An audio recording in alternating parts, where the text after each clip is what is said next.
Broadcasting from the business capital of the world, this is the Podcast Business News Network. Well, if you are looking to move your life forward from lots of different challenges, maybe you've got anxiety, maybe depression, you haven't figured out why you can't get a better job or find people that support you in relationships, the right kind of people. Maybe you just want to stop smoking, all of that. Two things that can help you. There's hypnotherapy and there's energy healing, i.e., Reiki. Imagine putting the two together, powerful combination you got. That's what she practices. She also does life coaching with Estrella Healing Arts. Crystal Curiel is back with us. Welcome back. How are you? Thank you, Steve. I'm doing well. Glad to be here. All of the things that we're talking about here were the game changers in my life in getting over some challenges, moving things forward, getting to that, call it the inner peace. Yeah, we always got stuff going on. Life is never going to be perfect. I don't care what you do, what modality. It's not going to be exactly the way we want it to be, but it can be very close with all of this. We've talked about hypnotherapy before. Let's press the pause button. We're getting back to that in a second, but let's talk about the energy healing. Most of us don't realize what's going on within us, that we're all energy. Everything around us is energy and it has its place. It has a different frequency. Can we start there? Yes, for sure.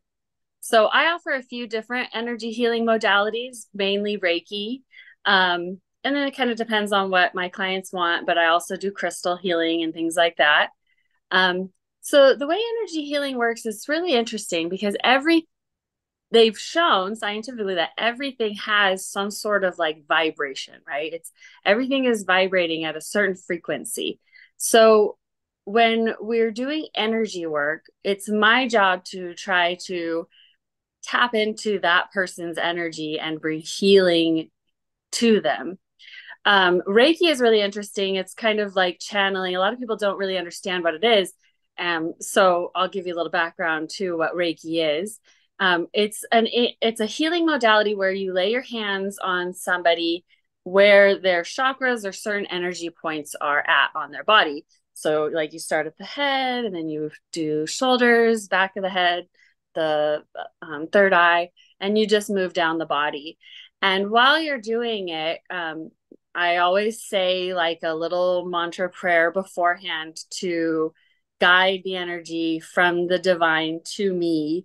So then I can then be a channel. So I'm not giving them my energy. I'm channeling energy and then giving it to them through like laying on my hands, or some people don't want to be touched. So you can do it just by holding your hands above that area. And it's really interesting because we all have an energy field around us.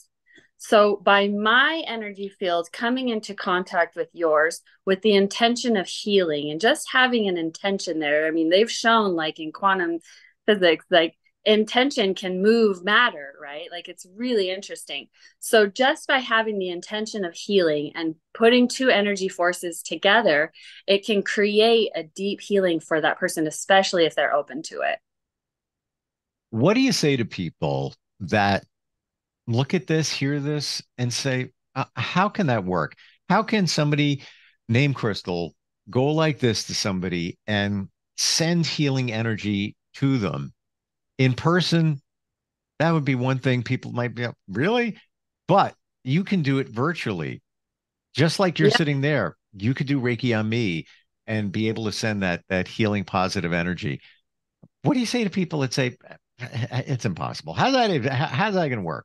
So to those people, I say, does have a lot to do with your belief system and if you're open to it.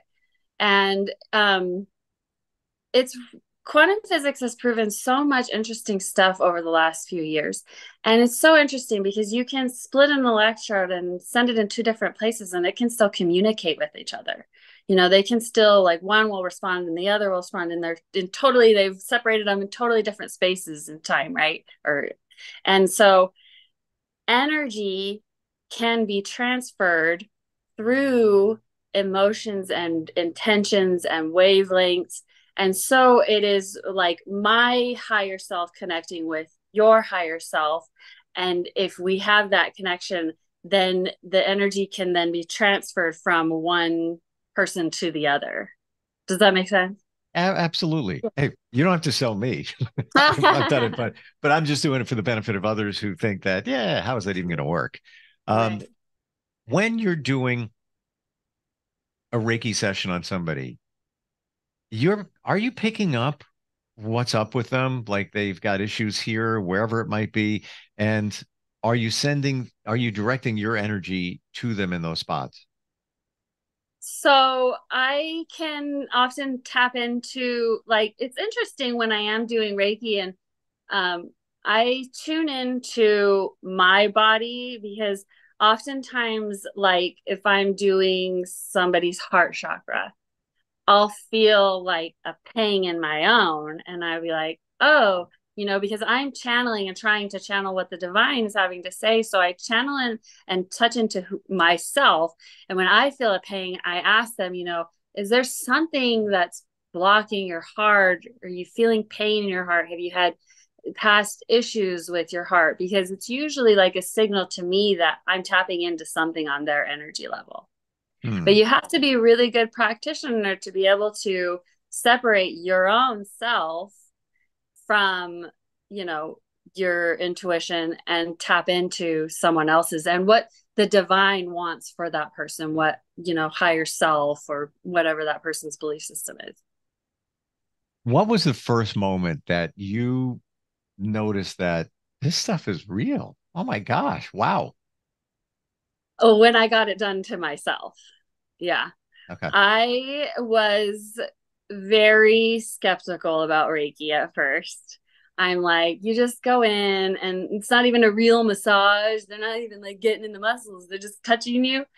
But I got it done once and I was an emotional wreck. And my friend was just like, go try it, get it done. I think I did even like a Groupon, I didn't even like really research it much. But the lady I found was absolutely amazing. And I did a session with her. And afterwards, like I came in and she was very intuitive and was able to pick up that I had a lot of stuck energy. And we were able to then move it out. And I just felt like a new person after it was over. It was so amazing. And then Wow. I was like, I got to do this again. And then I eventually was like, I want to learn how to do this for other people because it's such an interesting, simple practice, but it makes you feel so much better. And even if you don't believe that someone is sending you divine energies, so some people don't have that belief system, right? That's okay because someone is still gently touching you with the best of intentions. Think about like us as children, we still need our mother's touch. Like to grow developmentally healthy, we need the touch of other people. And so just getting that human touch with the intention of love and healing can do a lot for somebody. Isn't it been said that we need, I don't know what the number specifically is, but a certain amount of hugs per day times the amount of time, for Yeah, those I think hugs? it's 8 hugs for 20 seconds or Y- something like that. Yeah. Yeah. Yeah. Just to And I just think make you it's, feel better. yeah, I think 8 hugs is like a minimum. They say I think it's up to 12 if you really want to boost like your oxytocin. The numbers that you're giving, I believe those are the ones I heard. I just can remember the exact ones, but yeah. Um, we're social creatures. We crave the connection. And maybe that's why some of us go for a massage because Right. that now take that, add Reiki to it, if you will. And then you have that powerful combination of healing. Um, the only thing is somebody needs to allow it. Yes. And I have had sessions where I've felt the person wasn't very open to it. And so, like, they were like, oh, I don't know. This is kind of awkward. I don't really like people in my bubble.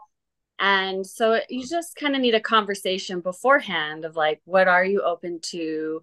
what makes you feel comfortable. And then understanding your practitioner and everything can help really improve the session.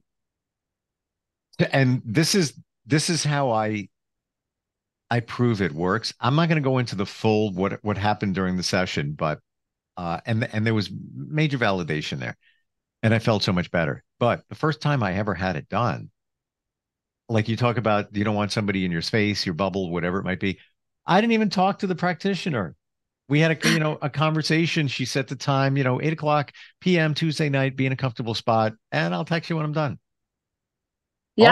All I did was sit on the couch. There was not, I wasn't like bound like we're talking now. Some people might be uncomfortable or whatever it might be. It was done there and it worked. I want to take time explaining it. I'm just gonna tell you, it worked. It was crazy. The stuff that she Yeah. told me afterwards, um, there's no way she would have known, but not super personal stuff, just things that, make me tick. And that was further validation that the stuff works. Yeah. And it really has a lot to do with tapping into like that person and being like just having love for everybody, right? Like wanting to help and improve that person's life and tapping into their energy. It's really interesting some of the stuff that can come up. Mm. Yeah. What are your other thoughts about Reiki for those that just don't believe it? Try it. Yeah, you yeah. know, just try it.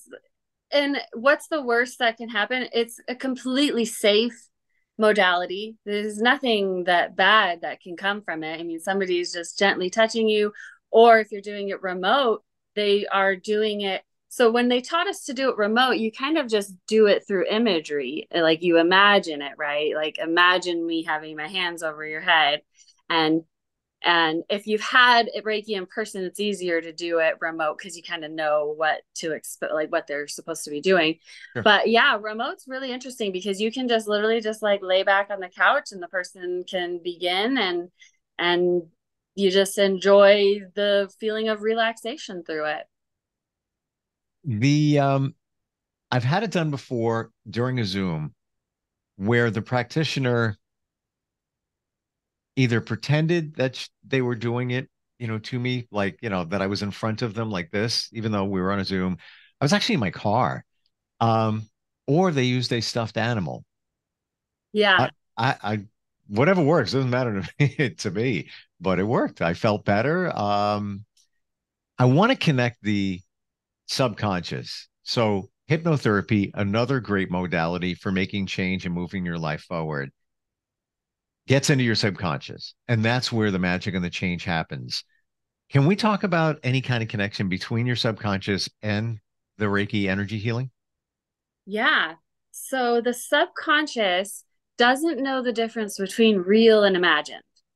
So, even if you don't believe in Reiki, even if you don't have a higher conscious power or whatever, which everyone should have some sort of connection to something greater than themselves just for good mental health. But if you feel like you don't really have that kind of a connection, your brain will still work as if it's real if you're imagining it as if it's real. So, subconsciously, your brain, if you're going into the Reiki session with the intention of healing, then subconsciously, your mind is going to open up to it and changes can begin to happen. So, say I came across something in your heart, right? And I'm like, wow, that really feels like a big block in there, let's put some focus there. Your subconscious will start connecting dots and healing whatever issue might be underneath there just by somebody kind of bringing it up, tapping it into, and you tapping into yourself.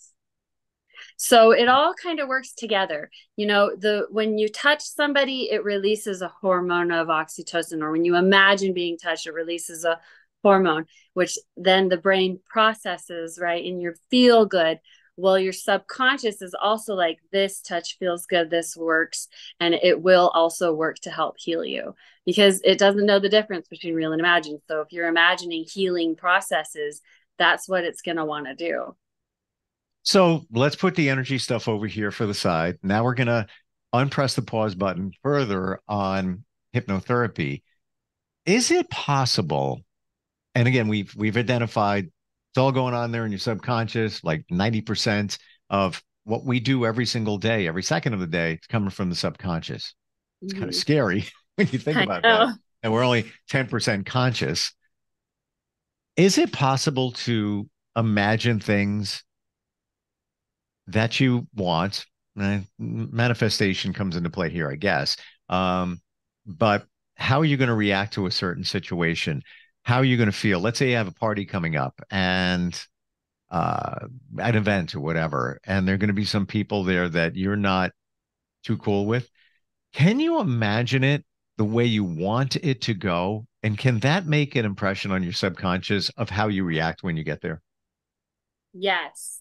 That's a big thing I actually have people do before they go into a situation that's really hard is to role play first and give yourself positive scenarios. So often we don't even realize that we role play in the negative. Like we often worry Worst so case, worst much. the worst case scenario. Yes, yes. And that's kind of just the brain's way of looking for danger and trying to keep us safe. But if we let it go wild, it's just going to look for danger, danger, danger. And then that's what you're going to end up seeing when you go into your situation. So if we take control, we have the power to take control. So we can then train the mind instead of having anxiety to tell ourselves, no, this isn't anxiety. This is excitement. I'm excited. And when you change the simple thoughts like that, which they talk about this a lot in the book, The Upside of Stress, which is a fantastic book. Um, your brain doesn't really understand the difference between excitement and anxiety. It's the same like physical response. But where the difference comes in is your mindset. So if you go into the situation and you're like, oh my gosh, I'm so anxious, I'm so scared, I'm going to meet all these people and it's going to be terrible, you're going to go into that situation feeling low self-esteem, scared, worried, all the negative things you don't want to. But if you practice beforehand role playing and imagining and just creating all these beautiful scenarios, your brain's going to release new chemicals instead of cortisol, which it would have done if you were worrying. It's going to give you adrenaline, which is going to pump you up and get you excited and give you all those positive, emotions that you want to go into the situation with. So we are in a lot of control about how it works. So the more we practice those positive like playing out, right? Like just imagine a positive scenario and going, well, then you're more than likely going to go into the situation and kill it. I've been doing this for years, and I don't know if this is ridiculous, but before I go to an event or function, I've already seen it.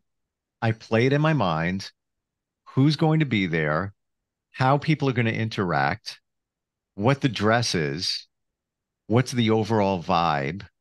I roll it in my mind like a movie, and I feel like I'm better prepared for it because I've already been there. I know it sounds ridiculous, but it works for me. And yeah, Yeah. there can be some situations where you show up somewhere you haven't been there before. Sometimes, we can be a little self-conscious or lack some confidence, but I've already played it in my mind. And more times than not, it's what I visualized or it goes my way because I've already thought it out. That, Yeah. that, that didn't make sense. Yeah, totally. The greats do this. Michael Jordan said it was just as important for him to spend as much time in his mental gym as it was in the actual gym. So Michael Jordan loved to like play out the games in his mind. So he would do like meditations type, just kind of like I do in hypnosis, where he would practice and see himself making the shot over and over and over and over again. And so he said it was just as important because he would go into the game as if he had already won. And then it's fun and simple. And, it's not this huge, scary task that he had to complete. Mm. I'm right there with you, and I think it's cool. There's manifestation, which is a whole other topic. Yeah. Um, there are times where I will think things out a little bit, but not to a larger degree. And I just want to preface by saying I'm not an overthinker. I'm just visualize when it's going to go like. But there are times where I'll just show up, and that's kind of fun too because now anything can happen. It Anything wasn't can planned happen. out.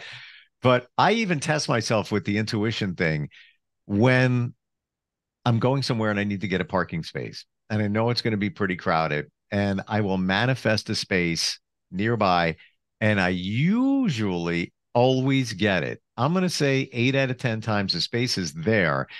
And then I'll even test myself prior to going as I'm driving. I'm like, all right, it's going to be a space there. When I pull into the parking lot, all right, intuition, which way am I going? Is it over there? Is it over there? And I'm going to say about 50% of the time, space is over here.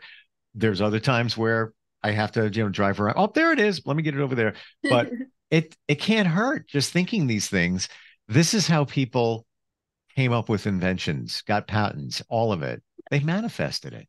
They manifested it. It all started in the mind. Yeah. Everything started with an idea, and it was that person playing it over and over in their mind and fixing out all the little details that then they were able to create amazing things. Now take it and flip it the other way around. Those negative things you think about, you're manifesting it. And Exactly.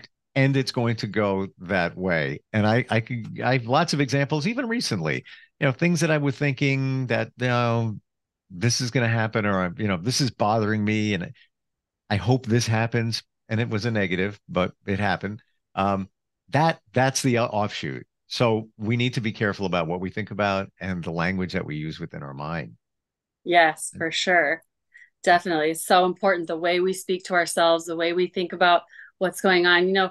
People often feel so out of control with their own thoughts. And that's a big thing I like to train people on is like, you can be more in control. Yes, your mind is going to bring up random thoughts here and there, but you're in control of what you pay attention to. It's kind of like having the TV back on in the 90s where it's just going to play random shows and commercials and whatever. It's up to you whether you want to stop and watch that show and let it play out. Otherwise, you can just dismiss it, change the channel. A great analogy. Yeah. And the choice is up to you. And then there's also those things when those thoughts come into your mind, stopping them. Like I've gotten better at that. I'm not perfect. No, nobody is. But let's say those negative thoughts, you see somebody walking down the street and they're dressed a certain way, whatever.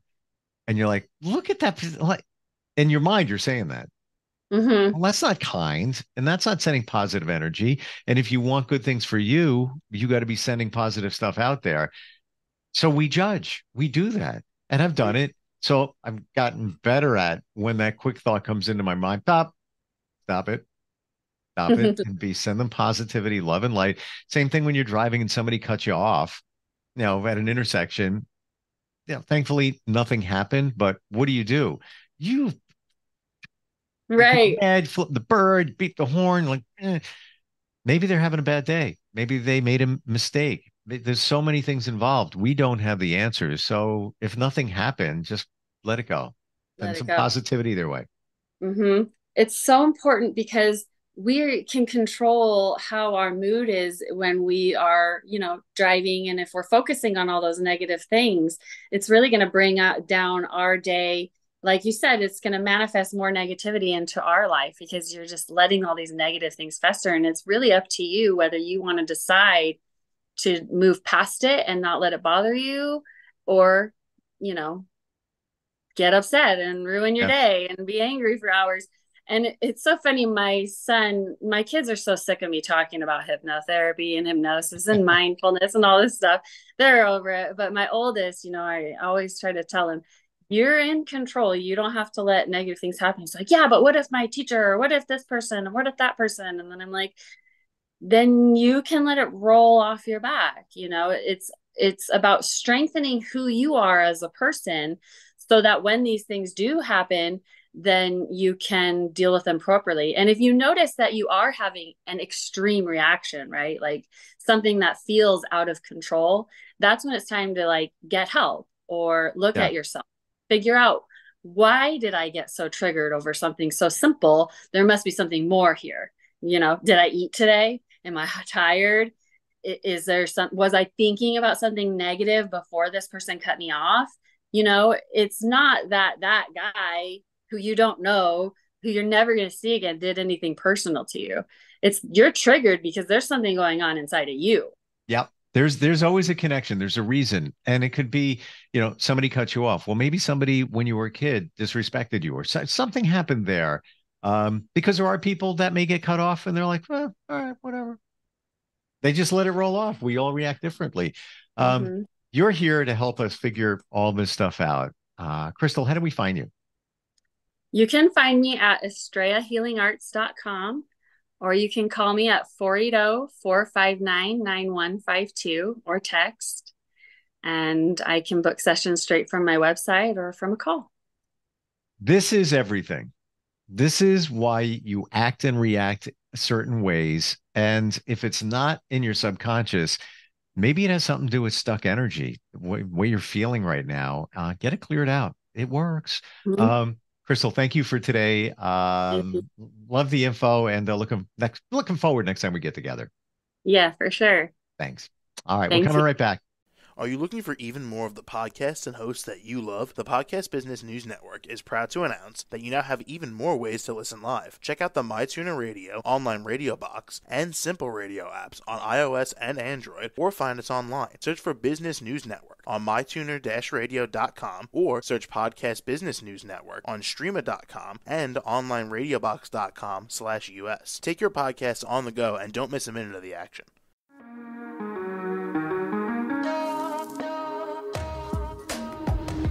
Broadcasting from the business capital of the world, this is the Podcast Business News Network. For nearly 2,000 severely injured veterans, everyday life has become filled with barriers. Day-to-day simple tasks can become pretty daunting. I have to carry my chair up 2 flights of steps or have somebody do it for me. What scares me the most is just the falling. When I'm struggling with my house, I think, to have that one great barrier just knocked down, it's crucial. Home for Our Troops is a wonderful nonprofit that builds a mortgage-free, fully adaptive, handicap-accessible house. And there's no catch. It'll be our very first home that we've ever owned. This is a game changer. This is where your life begins again. We need you to join us in completing this important mission. Please visit hfotusa.org and help build homes and rebuild lives. Because of you, everything's going to be okay.